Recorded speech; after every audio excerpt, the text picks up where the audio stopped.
give it up for Panji Pragiwaksono. And I don't know if you know this, but Barack Obama spent his childhood in Jakarta. Do you know this? No? You do know. Okay, there's actually... Thank you though, for the help. There's actually a statue of Barack Obama in the elementary school he went to when he was a child.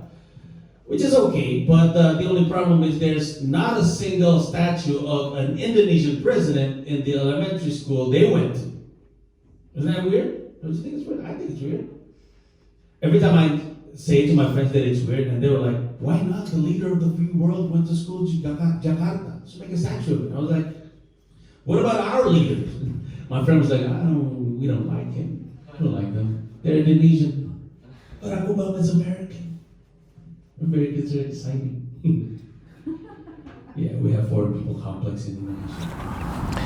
Selamat datang di .id Weekly Vlog. Saat ini gue sedang berada di, ini namanya Queens Botanical Garden di Flushing, Queens, New York City.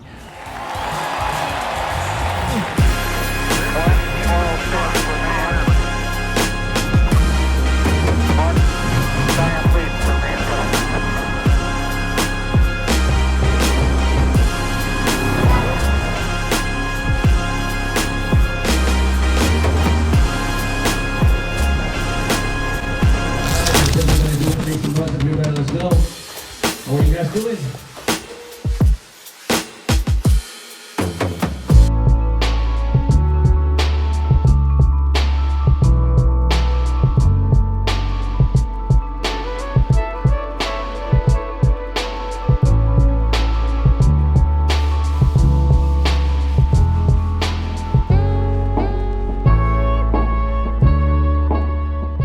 Gue sudah kembali di sini. Melanjutkan perjuangan gue di sini. Banyak yang tampak kaget sama gue kemarin sempat muncul di Jakarta, terutama di YouTube-nya Elmiah ya. Banyak yang nanya, loh katanya Panji udah pindah, loh kok Panji pulang lagi? Padahal di setiap kesempatan gue ngomongin soal gue ke New York, langsung gue sambungin dengan tapi gue masih bolak-balik. Jadi gue tuh emang mau pindah ke New York, tapi di tahun ini gue akan masih banyak bolak-balik. Kenapa? Karena keluarga gue belum pindah, jadi gue masih kangen, nggak pengen terlalu lama ninggalin mereka. Gue belum punya rumah di sini. Sekarang trip ini adalah trip yang digunakan untuk nyari rumah, sehingga gue masih pakai Airbnb, kadang nginep di hotel, jadi mahal, jadi nggak bisa terlalu lama di sini. Tapi juga pun ketika keluarga gue pindah ke sini di bulan Juni dan seterusnya, gue masih akan kembali ke Indonesia karena ada Komoy Domenoi Stand Up Comedy Tour. Akan jalan Agustus, setiap minggu tuh, seminggu ada 2 kota, Sabtu Minggu, Agustus sampai September minggu pertama. Jadi gue akan di Indonesia, habis itu gue balik ke New York, lalu gue balik lagi ke Jakarta November minggu terakhir, karena Desember Istora Senayan. Jadi dari 11 kota, 10 dipepetin di awal, balik lagi ke New York, kota terakhir Istora Senayan, gue akan balik ke Jakarta, baru balik lagi ke New York, baru nggak balik lagi ke sini. Nah, untuk informasi, harusnya ketika ini keluar, coba ini rilis kapan nih? Ini rilis, nah per hari ini persis, penjualan tiket untuk 10 kota nasional sudah dibuka jam 2 siang. Jadi itu ada Yogyakarta, Semarang, Surabaya, Bali, ada Banjarmasin, Balikpapan, ada Cilegon, Jayapura, ada Makassar, dan ada Cilegon gue sebut, Batam belum gue sebut. 10 bisa dibeli. Jangan lupa tentuin mau show 1, show 2, tentuin nomor kursinya, lalu kita bisa senang-senang. It's now or never, karena seperti yang lo tahu, gue akan pindah ke sini. Gue nggak pengen harus bolak-balik lagi, jadi apapun yang gue lakukan, gue akan pastikan ini akan selesai di hari ini, di tahun ini maksud gue. Nah, berkenan dengan itu, gue mau cerita soal apa yang terjadi selama seminggu ke belakang ini. Gue balik ke sini midweek. Senin gue masih ada kegiatan di Jakarta. Senin kemarin gue ngapain ya? Senin itu gue, ini press conference untuk cerita masa kecilku di YouTube Pita Kuning yang kembali untuk musim ketiga, disponsori oleh Lotus Archie dan juga Tokopedia. Jadi selama kerja sama ini, kalau lu beli emas di Lotus Archie tapi di official store yang di Tokopedia, lu udah nyumbang uang. Dan nanti harapannya karena Lotus Archie dan Tokopedia juga nuangin duit di program ini, kami jadi bisa ngundang bintang tamu yang tadinya susah untuk kami dapatkan. Salah satunya gue sebut aja sekarang ya, ada Andre Taulani, ada Hesti Purwadinata, ada Sofia Lacuba, Frimawan juga ada, dan akan ada nama-nama lain hadir di podcast cerita masa kecilku. Pressconnya itu untuk ngasih tahu sama publik bahwa program ini berjalan. Itu Senin, Selasa gue ngapain? Selasa gue ada job, menarik banget. Gue ada job di metaverse-nya BRI. Jadi gue pakai Oculus, pakai alat untuk gerakin tangan, terus gitu pakai VR, terus gue ada di dalam metaverse gitu. Gue punya avatar gitu, avatarnya persis kayak gue, kurus, botak. Tapi pas gue masuk ke metaverse, gue lihat semua orang, kenapa semua orang pada kreatif gini, tau gitu gue bikin rambut gue kribo sekalian mumpung lagi di metaverse. Kenapa gue tetap botak? Tapi itu seru sekali, dan gue baru pertama kali ngerasain sesuatu yang disebut sebagai mabok metaverse. Tau gak? Kan ada mabok udara, naik pesawat suka mual, mabok darat, naik mobil suka mual. Ini mual karena di metaverse. Aneh banget, karena lu gerak di metaverse tuh ternyata mual kalau lu gak terbiasa. Kocak. Abis itu baru hari Rabunya gue balik ke sini. Nah, gue ada cerita tolol soal terbang ke sini dalam kondisi puasa. Kan gue berangkat jam 6.20 hari Rabu. Gue berangkat pagi, kemudian gue terbang ke Tokyo dulu. Dari Tokyo baru kemudian gue ke Chicago. Dari Chicago terus gue masuk ke New York. Setiap kali gue bilang gue terbang ke New York, orang selalu nanya, lu terbang naik apa? Gue jawab, naik ANA. Dan ketika ditanya kenapa, jawabannya adalah karena maskapai penerbangannya Jepang, yang berarti makanannya pasti enak. Terus yang kedua, pramugarinya nggak jutek. Yang nggak jutek tuh cuman Garuda Indonesia sama flight dari Jepang, entah itu JAL atau ANA, Singapore Airlines juga nggak. Sisanya tuh jutek semua, gue nggak ngerti dah. Pada nggak passion kali sama kerjaannya. Jadi ramah, terus jaraknya menyenangkan. Ada penerbangan yang kan pakai transit ya. Flight pertamanya tuh pendek, jadi mau tidur juga gantung. Tapi flight keduanya panjang banget, jadi pegel banget. Nah kalau ini 7,5-8 jam, habis itu lanjut berapa? 12-13 jam. Jadi masih agak enak gitu. Ada ini, dan transitnya tentu di Tokyo. Seperti kita tahu, toilet Tokyo itu ada semprotan airnya. Dan bukan cuma itu, ini yang paling membuat gue memilih ANA ketimbang JAL. ANA, toilet di pesawatnya ada semprotannya. Wah, bahagia sekali. Bahagia sekali. Oke, terus udah gitu gue terbang kan. Gue puasa nih, gue terbang 6.20. Di atas pesawat semua, kan berangkat dari Jakarta, semua pada makan pas giliran makanan diberikan. Kata gue, lah perasaan bukan, ini lu muki-mukinya muki-muki Islam, apa coba muki Islam. Tapi gue pikir ini lu semua Muslim, tapi kenapa lu pada makan gitu. Terus gue pikir, ya mungkin karena musafir boleh lah ya. Tapi gue pikir gue masih kuat, gue tahan aja lah. Puasa nih, setelah 7,5 jam mendarat di Tokyo, udah jam 4 sore kalau gue nggak salah. Terus gue langsung bingung. Gue nyampe sini gue pakai jam sini apa pakai jam Jakarta ya? Karena kan harusnya ngikutin matahari tenggelam di tempat lo berpijak. Oh berarti harusnya gue ngikutin dulu, tapi puasa gue jadi pendek dong kata gue. Pas gue mau terbang gue baru sadar, lah gue nggak keburu maghrib di Tokyo. Karena gue keburu terbang. Kalau di terbang kan nggak ada maghrib ya, maksudnya nggak ada sundown. Orang terbang mataharinya di mana? Gue bingung kan. Udahlah gue ngikutin aja pakai jamnya Jakarta. Udah nih gue ngitung kan, di handphone kan ada kelihatan jam di Jakarta jam berapa. Pas 17.59 buka puasa gue langsung. Udah nih makan segala macam. Mendarat di ini bajingan banget nih.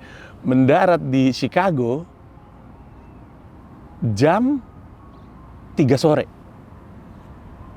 hari yang sama, masih hari Rabu. Terus langsung gue ngerasa, bah, gue kok kayak batal di tengah-tengah nih. Cuman gue akhirnya, ya udahlah, anggap aja gue ini rezeki anak agak soleh.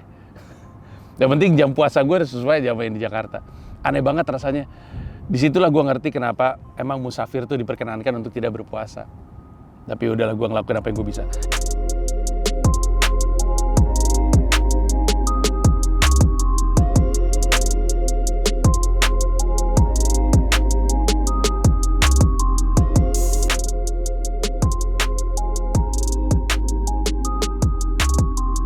Habis itu hari Kemisnya, kan Rabu gue nyampe, hari Kemisnya gue jet lag parah, nggak bangun sama sekali.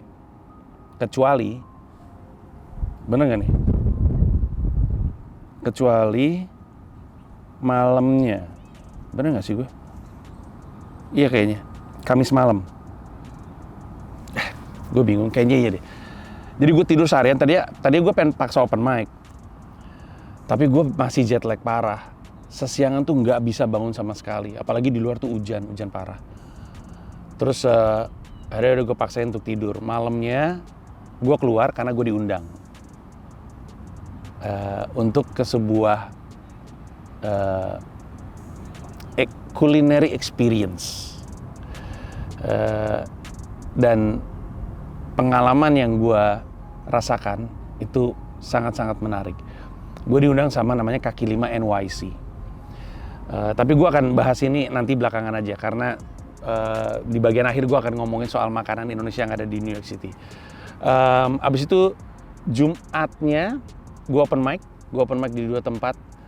Satu di Grizzly Pear, terus hancur banget gue stand up di situ. Mungkin karena gue jet lag dan ini karena beat baru, jadi ngomong masih belibet, salah sebut, penonton bingung. Gimana sih kalau ngomongnya kayak gitu? Gagal berat lah. Terus sorenya gue untuk pertama kalinya open mic di Comic Strip Live. Comic Strip Live, untuk yang nggak tahu, adalah tempat yang dipakai Jerry Seinfeld untuk taping Netflix specialnya yang judulnya Jerry Before Seinfeld. Cari di Netflix, ada Jerry Before Seinfeld. Di situ lo akan lihat bahwa Jerry stand up di tempat dia pertama kali stand up di awal-awal karirnya. Dan kemarin gue open mic di situ. Cukup oke. Tapi inspirasi terbesarnya adalah di situ gue ngelihat ada nenek-nenek umur 82 tahun stand up, keren banget. Maksudnya masih stand up gitu walaupun dia udah tua. Terus hari itu kan hari Jumat, hari Sabtunya gue mau open mic 2 kali. 2 kalinya gagal. Yang pertama gue gagal karena gue terlambat, karena gue ketiduran, karena masih jet lag. Nyampe sana udah nggak bisa, gue ke Eastville tapi nggak bisa. Habis itu gue ke Grove 34 di Queens. Kan yang tadi di Brooklyn, terus gue naik kereta ke Queens, nyampe sana mau open mic, ternyata open mic-nya di cancel, nggak ada open mic hari itu. Sialnya, ada followers, sekarang jadi temen gue namanya Robby, pengen nonton gue. Dia waktu itu pernah mau nonton gue, di episode 2 episode sebelumnya ya, gue cerita bahwa dia nyamperin gue ke sebuah tempat, tapi ternyata udah full. Orang yang sama, kemarin datang ke Eastville, gagal ngeliat gue open mic karena udah full. Dia ngikut gue ke Grove 34, gagal ngeliat gue open mic karena batal. Jadi 3 kali dia ikutan gue open mic, gak berhasil untuk nonton. Inilah kenapa sekali lagi gue cerita, gue tuh jarang banget ngasih tahu sama orang-orang kapan gue open mic. Di Instagram tuh, kalau stand up gak pernah ngasih tahu sih, gak pernah ada jadwal. Karena gue kebanyakan open mic show tuh jarang. Dan kalau open mic itu ada banyak resikonya. Udah keburu penuh, batal, atau bukan batal, bahkan nggak aktif open mic-nya. Makanya gue jarang ngasih tahu. Nah tapi mumpung lagi ngasih tahu soal show, gue ada 2 buah show, 3 sebenarnya. Yang pertama mungkin pas episode ini tayang udah lewat tanggal 16 dan tanggal 16 di Eastville Comedy Club udah lewat. Tapi yang masih bisa gue promosikan adalah yang tanggal 23. Jadi untuk lu yang kalau misalnya lu ada di New York atau lu mau ke New York untuk nonton gue, tanggal 23 jam 7 malam dan 9 malam ada 2 show. Gue manggung di Producers Club Theater di Prince Theater. Producers Club Theater itu di West 44th Street. Cari aja di Google Maps ada. Gue manggung di situ sekitar nggak tahu 15, nggak tahu 20 menit, gue lupa. Tapi kalau lu mau beli tiketnya, masuk aja ke Eventbrite, kemudian cari acaranya, Mic'd Up NYC. Jam 7 dan jam 9, dua-duanya sama setnya. Jadi terserah lu mau nonton jam 7 atau jam 9 sama aja. Kalau lu bisa jam 7 yang jam 7, kalau bisa jam 9 jam 9, kalau ternyata jam 7 habis nonton jam 9 dan sebaliknya. Ya, silakan ditonton. Informasinya ada di @standupindo.nyc. Ya. Terus habis itu apa lagi? Sabtu gue open mic gagal. Hari ini deh, gue bikin taping ini.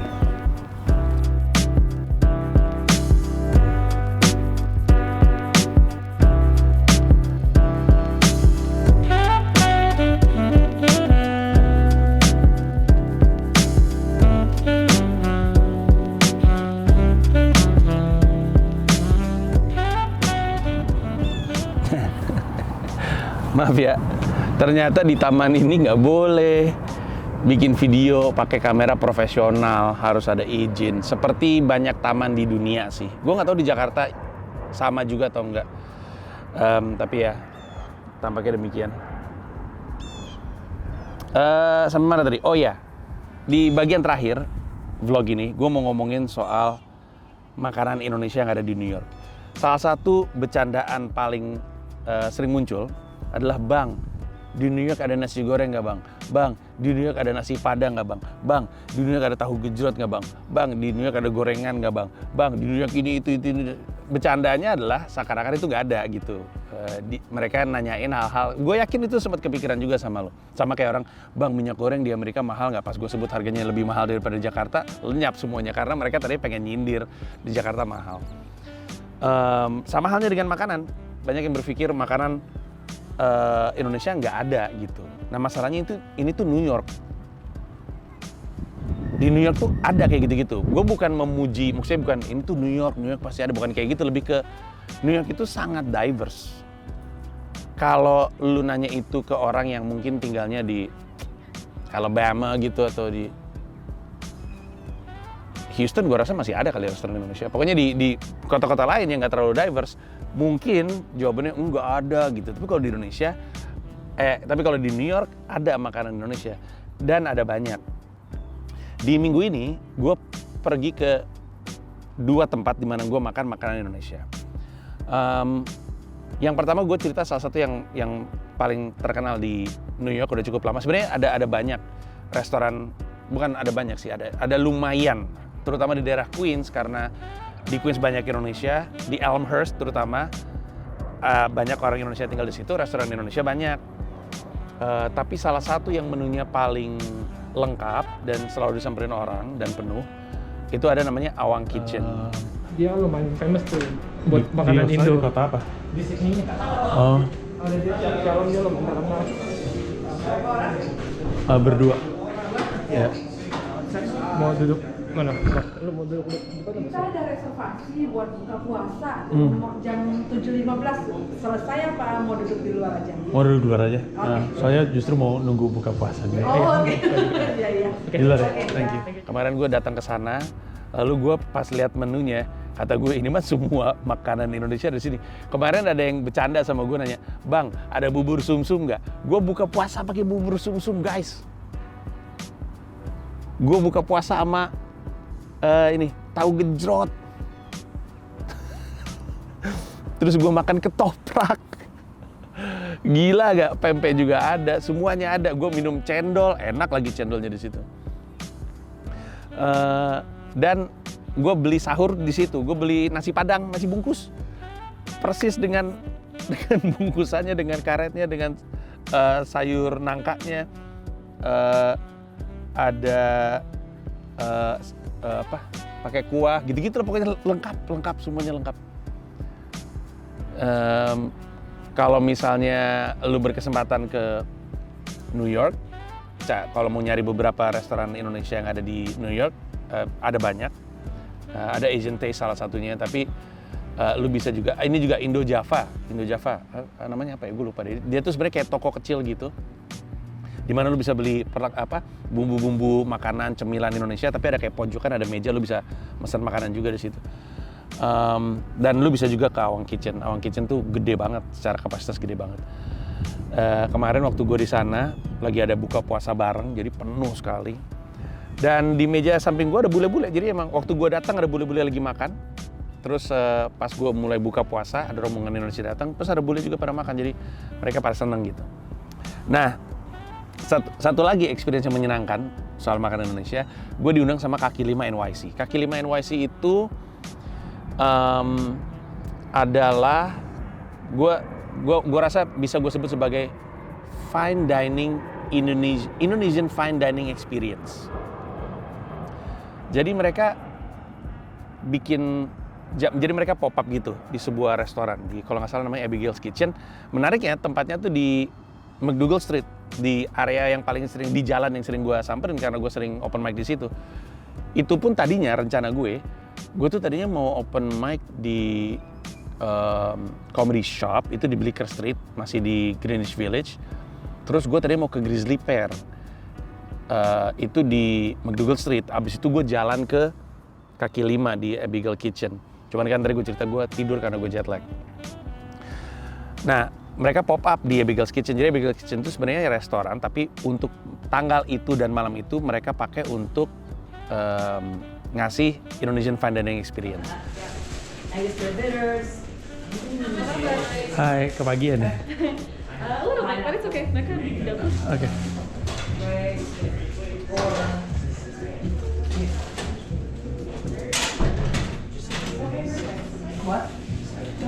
Lagi sibuk tapi kayaknya ya? I can call them out if you want.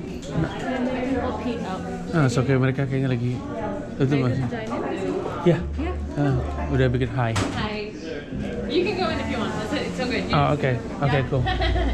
Yeah, if you Hey man, Hey, what's up? How's it going? it's doing good. Hey, what's up? What up, my guy? Hi. Pagian kan? So I'm way too early, ya, man. No, you're fine. Yeah, you are.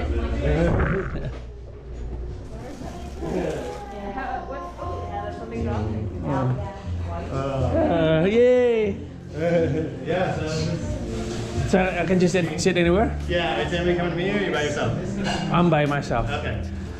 Gue tuh belum pernah nih ngalamin seperti ini sebelum ini. Ini paling impresif dan sangat impresif dan makanannya enak banget. Kebetulan bulan ini juga gue bulan ini gue belum sempet makan daging yang gue niatin. Kan gue ceritakan gue plant based, tapi kan plant based-nya liberal. Minimalnya sebulan sekali itu gue masih mengkhususkan hari untuk makan daging. Biasanya di dinner management Comika gue makan di situ. Gue rasa itu ya keinginan gue untuk gak terlalu kencang yang membuat gue akhirnya kuat lama plant based. Kan gue dari 2019. Sampai dengan sekarang gue kalau hitung berapa kali gue makan daging dalam setahun, nggak nyampe 30 hari. Dari 365 hari nggak nyampe 30 hari. Karena kalau sekali per bulan aja berarti kan 12. Terus nanti akan ada occasion lain di mana gue makan daging gitu, antara karena diajak orangnya nggak tahu gue plant based dan gue nggak mau nyusahin, atau dijamu kayak gitu-gitu. Nah, salah satunya ini nih, mereka ngasih kayak menu gitu, menunya panjang gitu. Terus jadi kalau fine dining kan gitu kan, lu dikasih makanan, ini makanan pembuka, habis itu ada lagi, habis itu ada lagi, habis itu ada lagi, habis itu ada main course, habis itu baru dessert. Tajil pembukanya itu korma. Biasa aja dong, tapi dia datang kurmanya tuh ada kayak krim keju, di atasnya ada kacang, ada pecan gitu.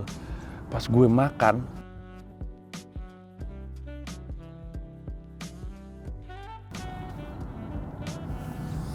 itu adalah kurma paling enak yang pernah gue makan seumur hidup. Gila, saking enaknya gue pengen pesen lagi, tapi nggak kayak gitu kan konsepnya. Abis itu datang ada rujak, gue makan rujak. Abis itu ada datang nih satu lagi menu favorit gue dari Kaki Lima NYC. Red snapper tuh apa? Kakap. Jadi kakap kuah kuning, tapi treatmentnya beda. Dia kakapnya segini, terus kayak di marinate bumbu atau apa gue juga nggak tahu. Terus dia kayak treatmentnya tuh kayak sushi. Jadi kayak setengah mentah. Kenapa gue bilang setengah? Karena atasnya di torch gitu. Gitu. Jadi atasnya garing, ininya tetap lembut. Pas gue makan enak banget. Habis itu langsung ke menu berikutnya, gue lupa ada apa aja, ada stock shotnya. Kemudian pindah ke dia main course-nya tuh nasi Bali atau apa gitu. Itu juga enak banget. Penutupnya kue lapis. Enak banget juga. Aduh, enak banget. Gue saranin lu follow kaki lima NYC. Mereka tuh setiap pop up tuh lu harus kayak beli tiket gitu. Lu bayar, terus lu udah dapat semua menu tersebut. Tapi mesti buru-buru karena mereka terbatas. Dan mereka setiap kayaknya gue nggak tahu sih persisnya gimana.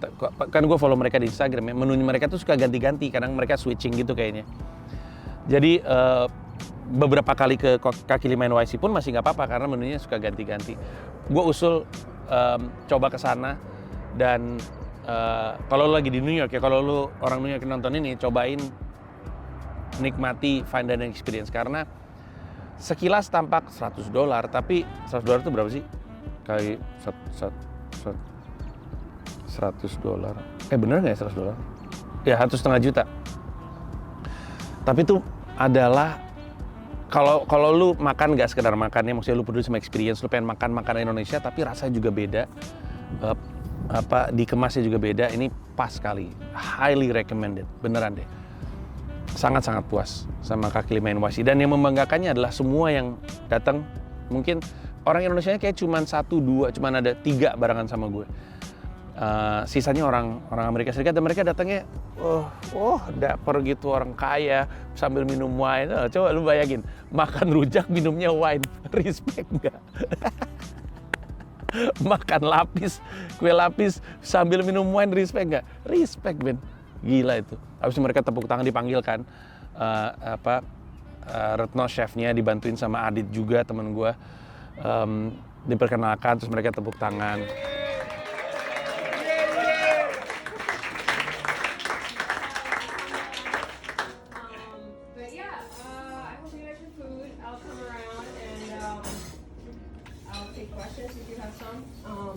And I hope to see you again next time. We'll be here for 3 months, and have a great rest of your evening. Thank you again. Seru banget sih, seru banget. Kudos untuk kaki lima NYC dan juga untuk Kawang Kitchen, terima kasih untuk makannya. Karena gue makan sahur sambil makan pakai tangan, makan padang tuh gue kayak, ini gue lagi di Queens atau bukan sih? Kocak banget. Jadi kesimpulannya adalah di New York makanan Indonesia mah banyak. Jadi kalau nanya, bang ada ini nggak, ada itu nggak, semua yang lu tanya kemungkinan besar ada. Bang ada suara azan nggak? Ada. Di Queens Astoria terutama tuh ya, kalau gua nggak salah, itu ada masjid yang azannya tuh nyalanya bukan cuma maghrib doang, 5 waktu. Karena ini New York diverse, ragam dia. Itu aja untuk sekarang dari gua. Kita akan ketemu di episode berikutnya, di mana kita akan bahas lagi perjuangan gue di sini. Semoga ini adalah perjalanan yang menyenangkan, dan gue nggak sabar untuk cerita, karena minggu depan akan seru nih. Gue nggak sabar untuk cerita apa yang terjadi di minggu berikutnya, di episode berikutnya. Sekarang kita tutup dulu. Thank you, bye bye. Oh, mumpung gue inget, kaos ini adalah merchandise-nya Odi. Bener nggak? Iya, bener. Merchandise-nya Odi Ajalah. Lu bisa beli di Physical. Odi Ajalah adalah stand up comedy specialnya Odi. Odi Ajalah. Ceritain Ajalah itu judulnya. Ceritain Ajalah adalah stand up comedy specialnya Odi Ajalah, yang direkam di studio Comika Space di markas Comika. Belakangnya kayak gini. Kelihatan nggak? Ya, semoga kelihatan kan? Oke, kalau gitu. Thank you. Bye-bye. Kocak. Wah, ada yang lagi tai chi tuh. Mau cerita sedikit soal area yang namanya Flushing ini. Seperti yang gue pernah cerita, New York itu kan terbagi atas 5 borough. Ada Manhattan, ada Brooklyn, ada Manhattan, Brooklyn, Queens, The Bronx, sama Staten Island. Nah, di dalam setiap borough tentu ada daerah-daerah gitu. Daerah tuh maksud gue kayak disebut jalan bukan, disebut borough bukan. Mungkin lebih akuratnya tuh kayak kita suka ngomong Menteng gitu, daerah Menteng gitu. Daerah Menteng tuh sebelah mana gitu, jalan juga bukan gitu kan. Kuningan gitu. Nah, ini salah satunya adalah Flushing. Nah, waktu gue tahu Airbnb gue di Flushing, kan gue nyari-nyari tahu dong. Terus ternyata di Flushing ini ada Chinatown, salah satu yang terbesar di New York. Di New York ada 5 Chinatown, salah satunya di Flushing. Terus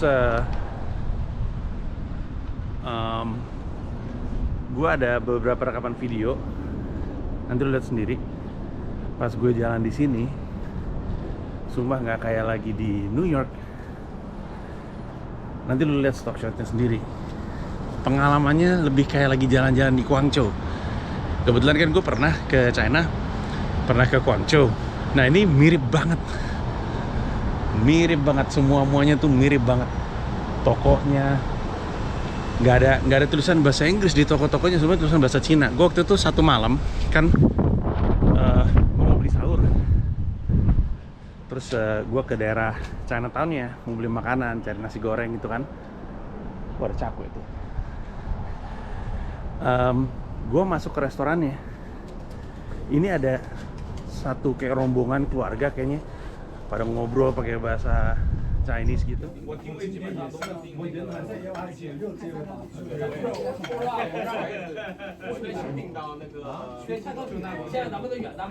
Gue nanya pakai bahasa Inggris, doang ini kenceng. Lu terima untuk di take away nggak? Hening. Satu restoran, yang punya restoran, yang lagi makan, hening gak ada yang ngomong. Gue nanya, do you do takeaways gitu, terus hening semuanya. Kenapa hening? Lama-lama mirip di Shanghai. Gue lihat-lihat nih, Woyoce Cavan juga di gue lama-lama nih. Tapi mereka kayak kaget gitu dengar ada orang ngomong bahasa Inggris. Karena ternyata pada akhirnya gue tahu di daerah sini tuh emang banyak banget orang dari China, tepatnya dari Taiwan katanya, bukan dari mainland China. Dan banyak yang nggak bisa bahasa Inggris. Gokil sih. Tapi itu salah satu poin yang juga mau gue sampaikan. Di sini orang yang pindah ke New York, nggak semuanya orang kaya, nggak semuanya orang mampu, nggak semuanya tahu apa yang mereka melakukan dalam hidup, bahkan nggak semuanya bisa bahasa Inggris. Yang mereka tahu adalah pokoknya bagaimanapun caranya, gue mau tinggal di New York. Kota ini penuh dengan orang-orang seperti itu. Yang berarti mimpi lu untuk pindah ke New York juga valid. Pertanyaannya adalah, lu nya segigih apa?